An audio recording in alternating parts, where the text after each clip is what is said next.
Hola hermanos, amigos, gracias por acompañarnos en este repaso de nuestro estudio de la lección de Escuela Sabática.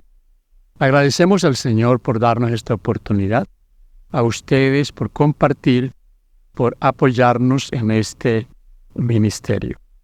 Lección 11. Apresado y juzgado. Texto para memorizar Marcos 14:36.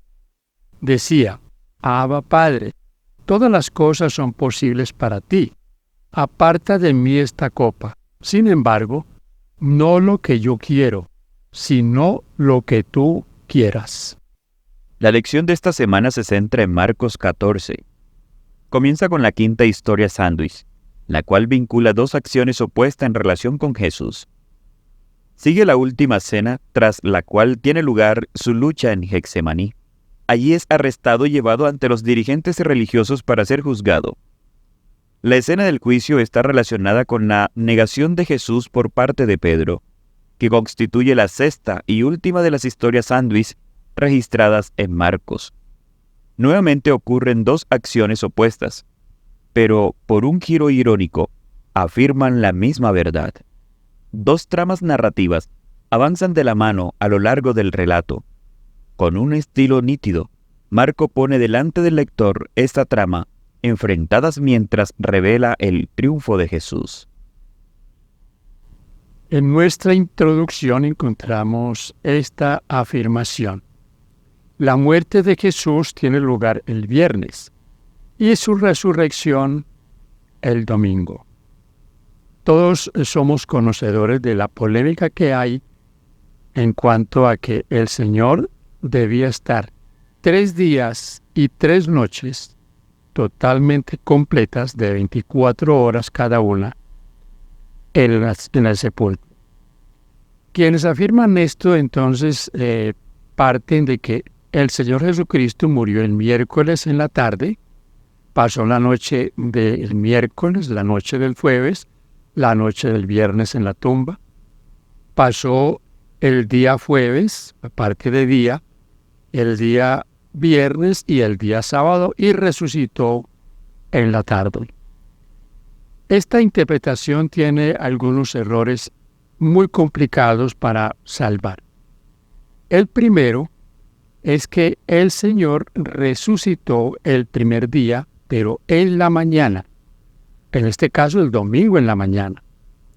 Y el segundo es que si esta idea fuese así, hubiese pasado 72 horas en el sepulcro. Mis hermanos, la Biblia es muy clara cuando dice que Él no vería corrupción. O sea que su cuerpo no tendría descomposición. La descomposición natural en la muerte, que comienza rápidamente después de la muerte, o sea, en horas ya el cuerpo comienza a sufrir este proceso. Salmo 16:10 dice que Él no vería corrupción. Lo confirma el Nuevo Testamento en 1 Corintios 15:4, Hechos 13:35. Y en una época como aquella, donde no había un proceso de embalsamiento tal vez como lo hay hoy, y que el Señor no pasó por ese proceso, 72 horas hubiese sido suficiente para que su cuerpo hubiese entrado en descomposición. Y el Señor tampoco iba a alterar el proceso de las cosas naturales. Así que, mis hermanos, esa idea entonces tampoco tiene fundamento por este lado. Debemos contar entonces el viernes, 3 de la tarde, el sábado y resurrección el domingo en la mañana. Y al contar las noches, contamos desde la noche en que Él pasa en el juicio, la noche ya para amanecer sábado y la noche amanecer del primer día de la semana. Hermano Carlos, en Lucas 23 habla de que unas mujeres fueron muy de mañana a ungir el cuerpo de Jesús. ¿Podríamos tomar esto como usted hablaba ahorita de que en el momento pues no había cómo embalsamar un cuerpo para que durara un poco más? Pero este ungimiento o esto que iban a hacer las mujeres, ya cuando fueron no encontraron a Jesús. así que ya no había corrupción en su cuerpo. Sí, fíjate que es muy buena esa afirmación porque ellas querían ungirlo. Ese era algo que se hacía con los muertos, se ungían con un ungüento especial. Imagínense si eso hubiese sido después de 72 horas. Hubiesen tenido que ir como diríamos hoy, como muy protegidas. Porque hasta ahí todavía no se había cumplido por lo menos el tiempo de entrar en descomposición. Y lo otro es que el Señor ya les había dicho que para la muerte Él ya había sido ungido, y lo vamos a ver en nuestro estudio, la mujer que derrama aquel perfume costoso y le unge. Le unge los pies. Ajá. Entonces ya había sido hecho ese ungimiento del Señor. Continuamos con la lección para el día domingo. Inolvidable. ¿Qué dos historias están entrelazadas aquí y cómo se completan entre sí? Marcos 14, 1 al 11. 2 días después era la Pascua y la fiesta de los panes sin levadura, y buscaban los principales sacerdotes y los escribas cómo prenderle por engaño y matarle, y decían: no durante la fiesta, para que no se haga alboroto del pueblo. Pero estando él en Betania, en casa de Simón el leproso, y sentado a la mesa, vino una mujer con un vaso de alabastro de perfume de nardo puro de mucho precio, y quebrando el vaso de alabastro, se lo derramó sobre su cabeza. Y hubo algunos que se enojaron dentro de sí y dijeron: ¿para qué se ha hecho este desperdicio de perfume? Porque podía haberse vendido por más de 300 denarios y haberse dado a los pobres, y murmuraban contra ella. Pero Jesús dijo: dejadla, ¿por qué la molestáis? Buena obra me ha hecho. Siempre tendréis a los pobres con vosotros, y cuando querráis les podéis hacer bien, pero a mí no siempre me tendréis. Esta ha hecho lo que podía, porque se ha anticipado a ungir mi cuerpo para la sepultura. De cierto os digo que donde quiera que se predique este evangelio, en todo el mundo, también se contará lo que ha hecho, para memoria de ella.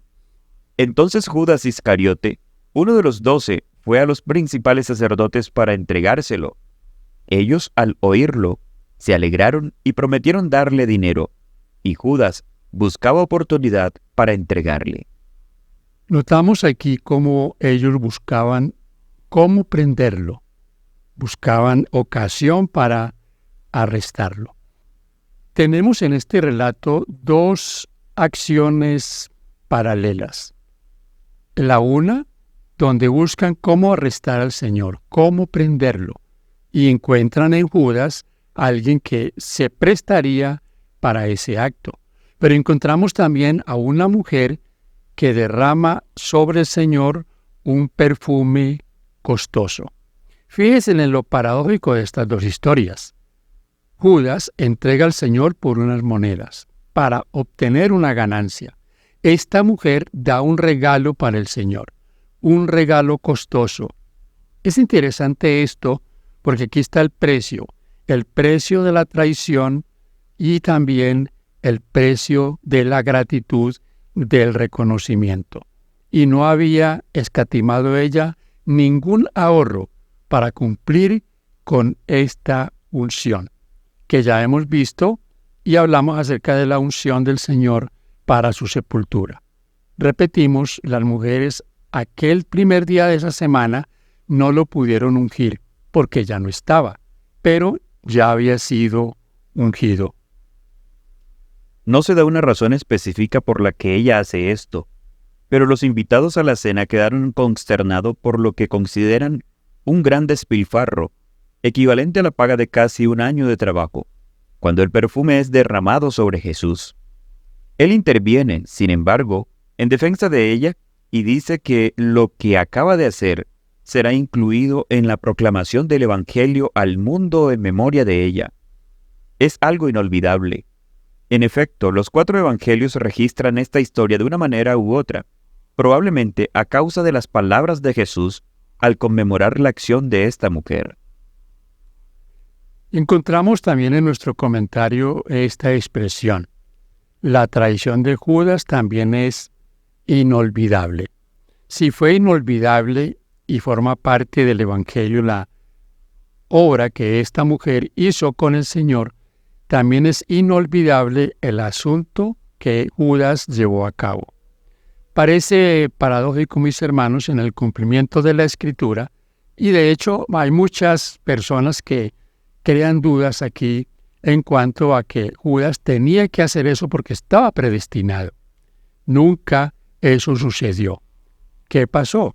Que el Señor conocía el desenlace de todas las cosas.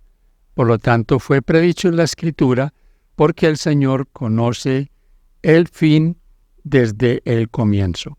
Ya se veía o veía el Señor en el futuro lo que iba a pasar. Entonces, estas son dos escenas que siempre hablaremos de ellas. Una mujer que derrama un perfume costoso y un hombre ambicioso que entrega a su maestro. La lección para el día lunes la tenemos titulada La Última Cena. ¿Qué gran relevancia para la fe cristiana se encuentra en este relato? Marcos 14, 22 al 31 y Éxodo 24, 8.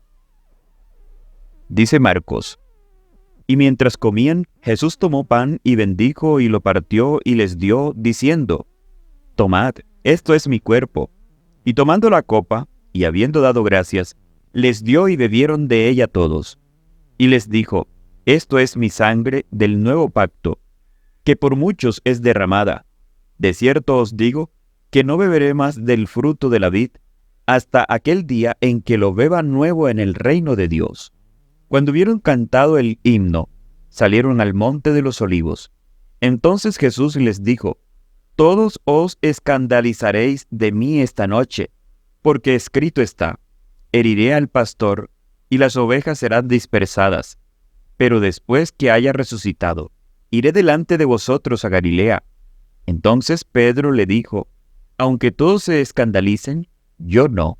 Y le dijo Jesús: De cierto te digo, que tú, hoy, en esta noche, antes que el gallo haya cantado 2 veces, me negarás 3 veces. Mas él con mayor insistencia decía: Si me fuere necesario morir contigo, no te negaré. También todos decían lo mismo. Éxodo 24, 8. Entonces Moisés tomó la sangre y roció sobre el pueblo y dijo: He aquí la sangre del pacto de Jehová ha hecho con vosotros sobre todas estas cosas.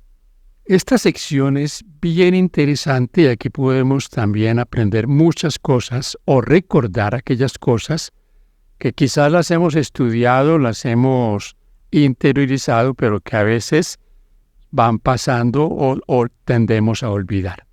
¿Qué es el nuevo pacto? Recuerden la confusión que hoy hay en el cristianismo. Hablan de un nuevo pacto, pero un nuevo pacto sin ley. Mis hermanos, el nuevo pacto tiene que ver con esta confirmación. La confirmación del pacto hecho por el Señor con el pueblo de Israel. Hemos mencionado en otros estudios que el sacrificio de corderos, de animales, que eran destinados para esto, era mucho en Israel. Encontramos ocasiones donde se sacrificaban miles de animales en un solo día. Entonces fíjense que aquí está el pacto que el Señor hace con ellos. El pacto es la sangre. Lo recordarían a través de los sacrificios. En el nuevo pacto, ¿qué fue lo que pasó? Juan el Bautista lo dijo con toda claridad. He aquí el Cordero de Dios que quita el pecado del mundo. Ya no más animales. El sacrificio sería hecho por el Cordero de Dios, aquel al que apuntaban todos aquellos sacrificios. Este pacto, este nuevo pacto, no está desprovisto de las ordenanzas del Señor. Jeremías 31-34 lo dice claramente. También Ezequiel 36, 25 al 31. Lo confirma el apóstol Pablo en Hebreos 10, 6 al 18. El nuevo pacto sería la ley escrita en nuestros corazones. Dice claramente el apóstol que el Señor haría que andáramos en sus leyes, cumpliéramos sus estatutos, no estarían escritos en las páginas de la palabra, pasarían de allí al corazón de cada uno de nosotros. ¿Cuál es entonces el nuevo pacto? Se confirma en la última cena. Y el Señor lo dice claramente, esta es la sangre del nuevo pacto. Pero ese nuevo pacto no es un pacto que está desprovisto de la obediencia al Señor, como en el cristianismo se predica. Esta pregunta es muy importante. ¿Qué aprendiste de las ocasiones en las que prometiste a Dios que harías o no algo y terminaste no haciendo lo que prometiste? ¿Hacer o haciendo lo que prometiste no hacer? Tiene que ver esta pregunta con el caso del apóstol Pedro, quien aseguró que él no lo negaría. Pero veremos en nuestro estudio que lo negó 3 veces antes que el gallo cantara 2. A veces nos animamos a afirmar cosas que no tenemos la seguridad de que las vamos a cumplir. ¿Por qué? Porque cuando estamos en riesgo, como en el caso de Pedro, entonces podremos tender a tomar otra decisión para salvaguardar nuestra integridad. Lección para el día martes, Getsemaní. ¿Qué pidió Jesús en oración en Getsemaní y cómo fue contestada su oración? Marcos 14, 32 al 42. Vinieron pues a un lugar que se llama Getsemaní, y dijo a sus discípulos, sentaos aquí, entre tanto que yo oro. Y tomó consigo a Pedro, a Jacobo y a Juan, y comenzó a entristecerse y angustiarse. Y les dijo, mi alma está muy triste, hasta la muerte. Quedaos aquí y velad. Yéndose un poco adelante, se postró en tierra y oró, que si fuese posible, pasase de él aquella hora. Y decía, Abba, Padre, todas las cosas son posibles para ti. Aparta de mí esta copa, mas no lo que yo quiero, sino lo que tú. Vino luego y los halló durmiendo, y dijo a Pedro, Simón, ¿duermes? ¿No has podido velar una hora? Velad y orad, para que no entréis en tentación. El espíritu a la verdad está dispuesto, pero la carne es débil. Otra vez fue y oró, diciendo las mismas palabras. Al volver, otra vez los halló durmiendo, porque los ojos de ellos estaban cargados de sueño, y no sabían qué responderle. Vino la tercera vez y les dijo, dormid ya, y descansad. Basta, la hora ha venido. He aquí, el Hijo del Hombre es entregado en manos de los pecadores. Levantaos, vamos, he aquí se acerca el que me entrega. Esta es una de las escenas en las que haríamos muy bien en meditar más seguidamente en ellas. Y sobre todo, pues esta escena y todas las escenas que tienen que ver con el juicio y aquella semana de pasión como la conocemos. Aparta de mí esta copa. ¿Cuál copa pedía el Señor no beber? La copa de la muerte, de ese sacrificio que sería cruento y que sería un sacrificio que traería, por supuesto, bendición para la humanidad, pero que sería para él algo muy, muy tortuoso. Mas, sin embargo, el Señor dice, hágase tu voluntad. Él pensaba, si hay otra forma, podría ser de otra forma, pero no es lo que yo veo o quiero, es lo que tú quieres, Padre. Hay aquí una expresión muy bonita y es la expresión Abba, Padre. Esto muestra el vínculo familiar que hay y que se nota aquí entre padre e hijo. Esta expresión es algo que muestra que hay una relación muy estrecha, como la vemos en la Escritura, en cuanto al Padre y al Hijo. Otro punto bien importante, y de esta lectura lo hemos visto, es cómo en momentos difíciles tendemos nosotros y anhelamos tener amigos en quien podernos apoyar. En esos momentos de tribulación, momentos de enfermedad, momentos de escasez, tener amigos. El Señor aquí estaba buscando el apoyo de ellos.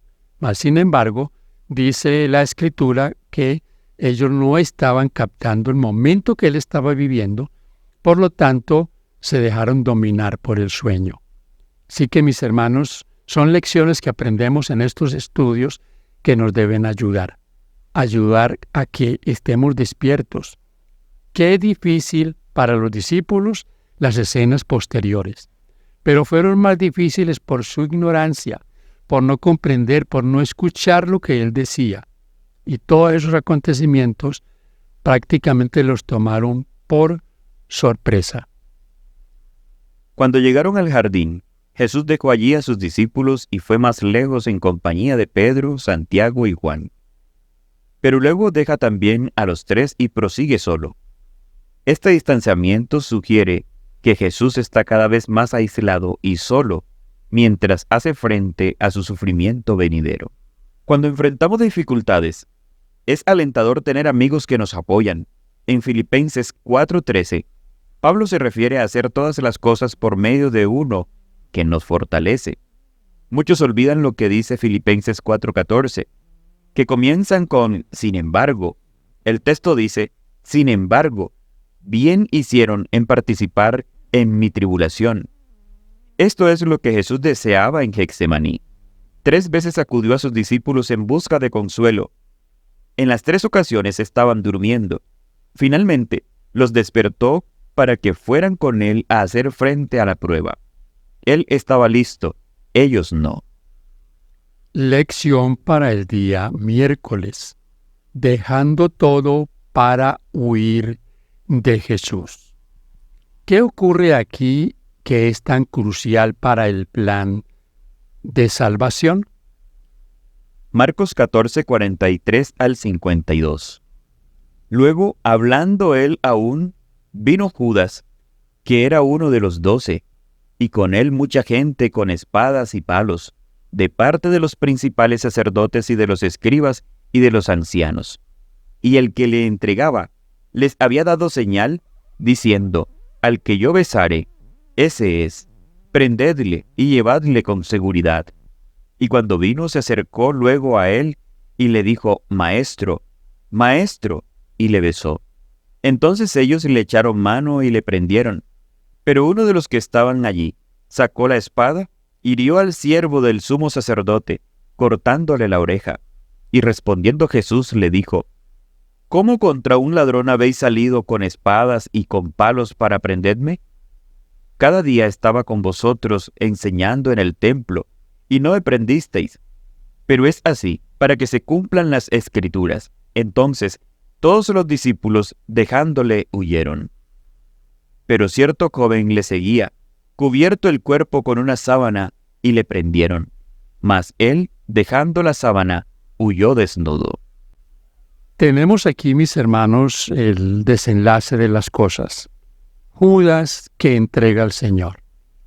Quiero leer este pensamiento que está en el deseo de todas las gentes en la página 678. Dice el linaje de Juan. Judas tenía por naturaleza fuerte apego al dinero, pero no había sido siempre bastante corrupto como para una acción como esta. Había fomentado el mal espíritu de la avaricia, hasta que ese había llegado a ser el motivo predominante de su vida. El amor al dinero superaba a su amor por Cristo. Al llegar a ser esclavo de un vicio, se entregó a Satanás para ser arrastrado a cualquier bajeza de pecado. Aquí, mis hermanos y amigos, lo más tremendo de esta acción es que él trató de hacerlo bajo una máscara de amistad. ¿Por qué? Porque él llega a entregarlo con un beso. ¿Y quién da un beso a alguien sino un amigo? Pero él trata de disfrazar su entrega de esa manera. ¿Qué pensaba él? Que quizás eso quedaría oculto. Tal vez el Señor, pienso yo, escaparía de ellos y él se quedaría con el dinero. Es algo bien llamativo esto porque ¿cuántas veces los seres humanos maquinamos de esta manera? ¿Cuántas veces pensamos que ciertas cosas pueden quedar ocultas? Ahora, dejarlo todo y seguir al Señor es algo que también para nosotros es un llamado. Dejar todo, ¿todo qué? Todo lo malo, todo lo que nos aparta del Señor.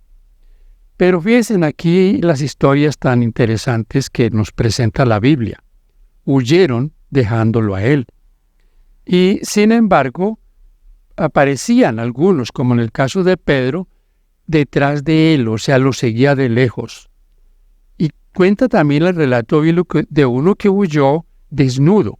Estaba cubierto con una sábana, dice que huyó desnudo. No hay la seguridad de quién era este. Algunos aseguran que era Marcos, pero no hay ese detalle en la palabra de Dios. Quiero leer este pensamiento que me llama la atención porque es como un asunto que contrasta. Dice, lo destacable es que huyó desnudo, en lugar de dejar todo para seguir a Jesús, dejó todo para huir de Él. En otras palabras, huyó desnudo. Pregunta para dialogar. Piensa en la temible idea de que la esclavitud a un solo vicio condujo a Judas a hacer lo que hizo. ¿Qué debería decirnos esto acerca del odio al pecado y, por la gracia de Dios, de la victoria sobre él? Lección para el día jueves. ¿Quién eres? Compara cómo respondió Jesús ante los acontecimientos y cómo lo hizo Pedro. Marcos 14, 60 al 72. Entonces el sumo sacerdote, levantándose en medio, preguntó a Jesús, diciendo, ¿no respondes nada? ¿Qué testifican estos contra ti? Mas él callaba y nada respondía. El sumo sacerdote le volvió a preguntar y le dijo, ¿eres tú el Cristo, el Hijo del Bendito? Y Jesús le dijo, yo soy. Y veréis al Hijo del Hombre sentado a la diestra del poder de Dios y viniendo en las nubes del cielo. Entonces el sumo sacerdote, rasgando su vestidura, dijo, ¿qué más necesidad tenemos de testigos? Habéis oído la blasfemia. ¿Qué os parece? Y todos ellos le condenaron, declarándole ser digno de muerte. Y algunos comenzaron a escupirle, y a cubrirle el rostro, y a darle de puñetazo, y a decirle, profetiza. Y los alguaciles le daban de bofetadas. Estando Pedro abajo en el patio, vino una de las criadas del sumo sacerdote, y cuando vio a Pedro que se calentaba, mirándole, dijo, tú también estabas con Jesús el Nazareno. Mas él negó, diciendo, no le conozco, ni sé lo que dices. Y salió a la entrada, y cantó el gallo. Y la criada, viéndole otra vez, comenzó a decir a los que estaban allí, este es de ellos. Pero él negó otra vez, y poco después, los que estaban allí dijeron otra vez a Pedro, verdaderamente tú eres de ellos, porque eres Galileo, y tu manera de hablar es semejante a la de ellos. Entonces él comenzó a maldecir y a jurar, no conozco a este hombre de quien habláis. Y el gallo cantó la segunda vez. Entonces Pedro se acordó de las palabras que Jesús le había dicho, antes que el gallo cante 2 veces, me negarás 3 veces. Y pensando en esto, lloraba. Aquí volvemos a unir 2 historias que son bien importantes. ¿Qué hizo Pedro? Negó al Señor. Pedro lo negó. Y al mismo tiempo, cuando interrogaban al Señor Jesús, él no negó que él era el Cristo. Son 2 escenas que están ocurriendo de manera simultánea.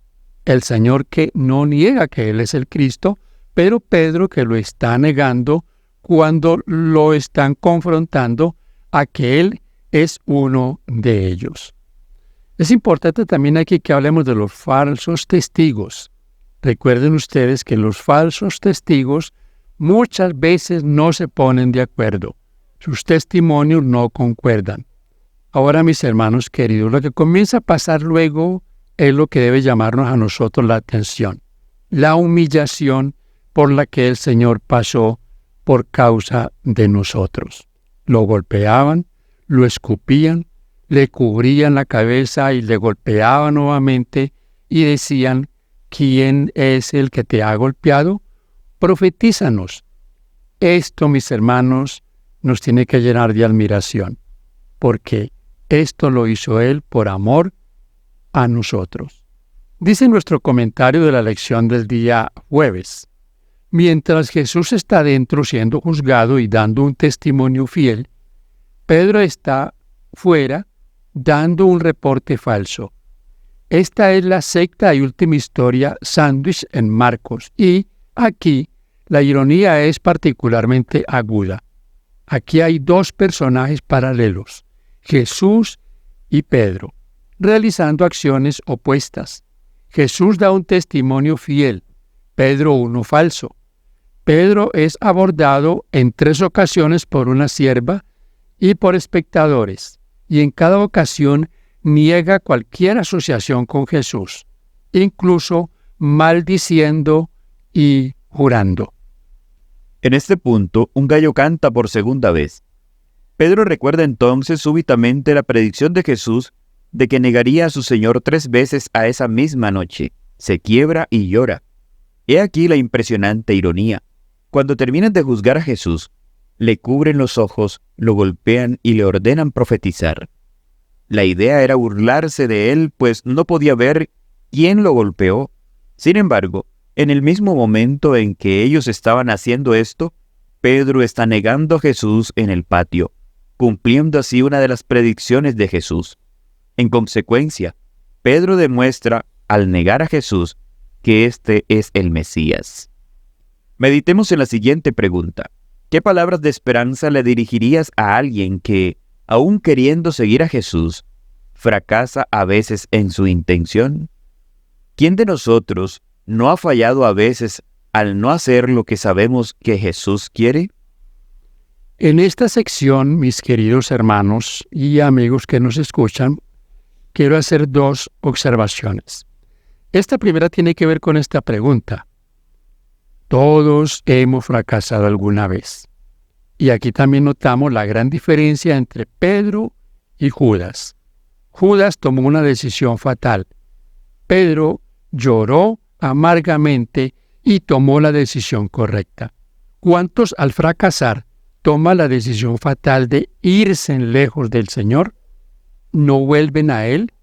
¿No hacen lo que hizo Pedro? Otra parte importante que no quiero dejar aquí es lo que el Señor les dice al sumo sacerdote: veréis al Hijo del Hombre viniendo sobre las nubes.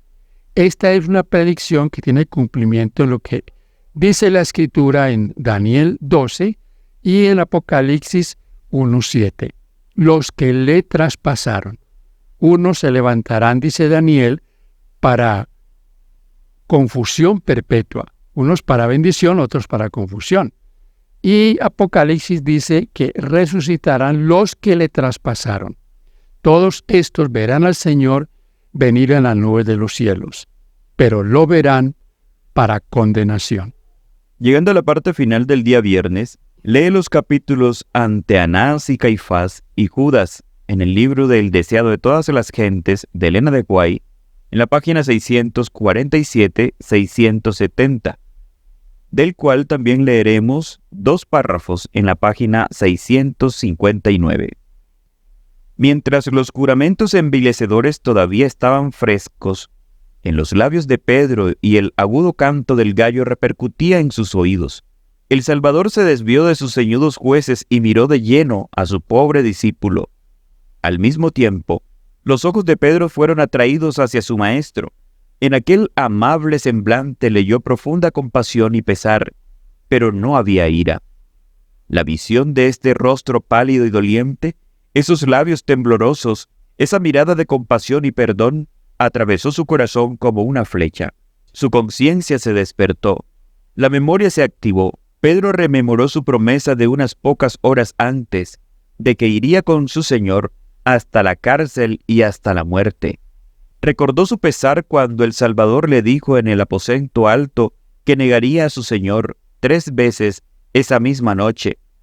Pedro acababa de declarar que no conocía a Jesús, pero ahora se dio cuenta, con amargo pesar, de cuán bien lo conocía su Señor y de cuán exactamente había leído su corazón, cuya falsedad desconocía él mismo.